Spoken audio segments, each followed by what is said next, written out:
Sergio Festa, il Salzana batte 8-3 al Casamora, il Castiglione, ma per te sono ricordi importanti perché insomma qui tanti anni fa, nel 2007-2008, giocavi proprio con la maglia dei Maremmani.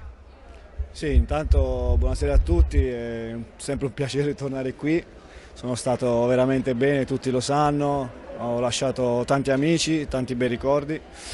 E sì, stasera sono allenatore, abbiamo vinto e niente, siamo contenti, era comunque una partita che dovevamo vincere per il nostro percorso, però come ho detto ai ragazzi godiamo di questa vittoria, ma ci sono ancora alcune cose da sistemare.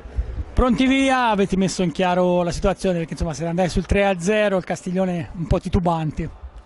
Sì, noi avevamo analizzato la partita, comunque sapevamo che il Castiglione era in salute, aveva fatto una vittoria a Breganze fuori casa, aveva fatto un'ottima partita in casa col Follonica, poi magari è crollato per inesperienza, ma avevano sempre avuto ritmo, intensità, sapevamo che dovevamo partire forte perché comunque in casa loro, se fossero andati avanti, sarebbe stata comunque poi una partita ancora più combattuta. Siamo stati bravi insomma, a mettere in pista le idee che avevamo fatto durante la settimana, che avevamo provato e insomma è andata bene così. Senti, prossimo match, una bella sfida col Bassano mi sembra.